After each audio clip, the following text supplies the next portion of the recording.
आसा खालामदोंमोन बिटिआर सुक्ति लाबोनानै बिथाङा गोबां रायजो राजानि उन्नतिनि थाखाय खामानि मावगोन जों बेखौ आसा खालामदोंमोन नाथाय मोनसेबो दिनैसिम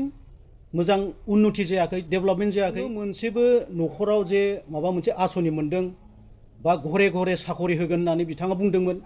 बिथांनि मोनसेबो खामानिया दिनैहाय जोंनि रायजो राजानि सायाव जाफुङाखै आङो जाहैबाय आङो बे वेस्ट मेलेगाव प्राइमारि बिपिएफनिनो आङो लेङाइ आफादगिरि दा जोंनि बे वेस्ट मेलेगाव प्राइमारि बिपिएफ हिसाबै जोंहा गासै 17-18तासो गामिफोर दङ दा बिनि आं सासे लेङाइ आफादगिरि हिसाबै दङ दा बिपिएफनि समर बसुमतारी दिनैहाय जोङो जे बिटिआर सुक्ति जानानै दिनैसिमाव जोङो जा नुदों बोसोरबा जाबाय दा जोंनि वेस्ट मेलेगाव हिसाबै दिनैहाय जों जेखौ नुदों आरो मोनसेबो दिनै जोङो जा नुदों 15 बोसोराव बिपिएफ सरकार समाव जेरैबायदि मोनसेबो लामाफ्रा गाज्रि नंला दिनैसिमाव मोजां जाजोब्बाय आरो जों आरो रायजो राजाफ्रा माबा मोनसे लुबैनाय दिनैसिमबो मोननो हायाखै सुइजारलेण्डखौनो दिनैसिमबो ओरैबायदि दुर्गति दिनै जोङो रायजो राजाफ्रा दिनै भुगिनांनानै दङ दा दिनै बन फाननानै जाबाबो आगोर मोनाखै सोरबा ना फवासे गुरनानै जाबाबो आगोर मोनाखै दिनै बिथांमोनखौ दुखिया परियालफोरखौ गोबां साहाय्य होगोन होननानै बिथाङा बुंदोंमोन खिन्थु दिनैसिमबो गैया दा बुंनो थाङोबा जों जेखौ आसा खालामदोंमोन सासे सिगनेटरि हिसाबै जेनाखि दिनैहाय एनडिएफबिजों जे सुक्तिया जादों बुंनो थाङोबा एनडिएफजोंसोमोन सुक्तिया दा बिथाङा माने सासे जाथिनि थाखाय हाथियार दैनानै गोबां संग्राम खालामबोदों बिथाङा नांबोदों दा जों बेखौ आसा खालामदोंमोन बिथाङा जेलनिफ्राय गनांगौ दिनै उदां अख्राङाव फैनांसिगौमोन नाथाय एनडिएफबिफोरखौ ओरैबायदि थगायबाय बिथाङा सासे माने गावखौनो सासे बर'नि नेतृत्व बर'नि गोबां गावखौनो माने गोरों गोरा साजायबोनानै दिनै बिथाङा मोनसे आफादखौ ओरैबायदि थगायनानै दोनबाय जों दा रायजो राजाफ्रा जों थगायनानै दोननायखौ जों नुनो मोनदों बेखौथ' बिथाङा बुंबाय थाग्राखा आरो बिथाङा ओरैबायदि सालाय गोलाव मानसि माने ओरैबायदि थगायसुला दा हयथ'बा जोंनि बिपिएफ दोलोनिफ्राय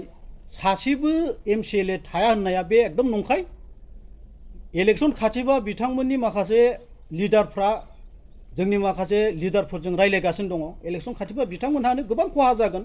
बिथांमोननिफ्रायनो फैनो थाखाय गोबां जोंनि primary level block level district लेभेलाव गोबां सावरायगासिनो दङ बिथांमोननिफ्रायसो जोंनाव फैगोन खिन्थु जोंनिफ्राय सासेबो थांनाय नङा जों बेखौ रोखा होननो हागौ आरो दिनै राजिब बांगालखौ नंगौ सासे बिथाङा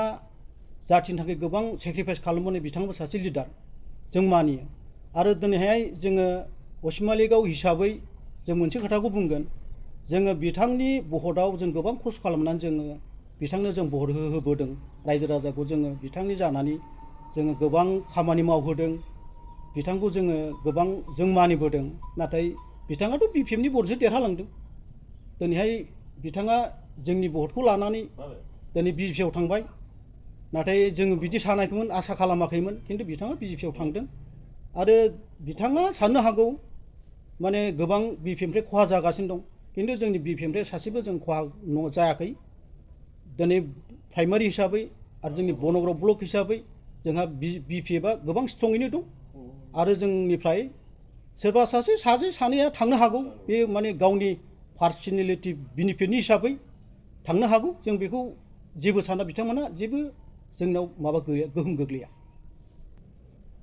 बिथाङा बुंनो हागौ माने इउपिपिएलआ गावसोरनो सरकार दागोन दा गावसिनि मावनायासो दिन्थिगोन बिथांमोनहा रायजो राजाखौ बिसिबांसिम माने गांनाय उखैनायखौ सुफुंनो हादों बिथांमोना माखासे एरियाफ्राव गिदिंनानै नायथों रायजो राजाफोरनि माखासे खोथाफोरखौ लाथों बिथांमोना बेसेबांसिम माने साक्सेस बिटिआर खुंनो हादों बिथांमोनहा माने फिल्डआव ओंखारनानै नायबानो मिथिगोन खिन्थु जों बिपिएफ हिसाबै जों बिथांमोननि माखासे मावनायफोरखौ जों बुंनो थाङा खिन्थु रायजो राजाफ्रानो बिनि सार्टिफाइटखौ होगासिनो दं दिनैहाय घरे घरे जेनाखि न' मोनगोन होननानै बिथांमोनहा बुंदों दा बिथांमोनहा बुबा नंखाय ओरैनो फट' खेबायबायनानै माने एप्लाइ खालामलागासिनो दं खिन्थु बे नंखाय दा जेसेबांनाखि जों माखासे माने आइअ न'फोरखौ मोनबाय जोंनि गासैबो सिगाङाव बिपिएफनि समाव जिअटेक खालामनाय जोब दा बे जिअ'टेक खालामनायखौसो बिथांमोननि सरखारनि समाव मावगासिनो दं।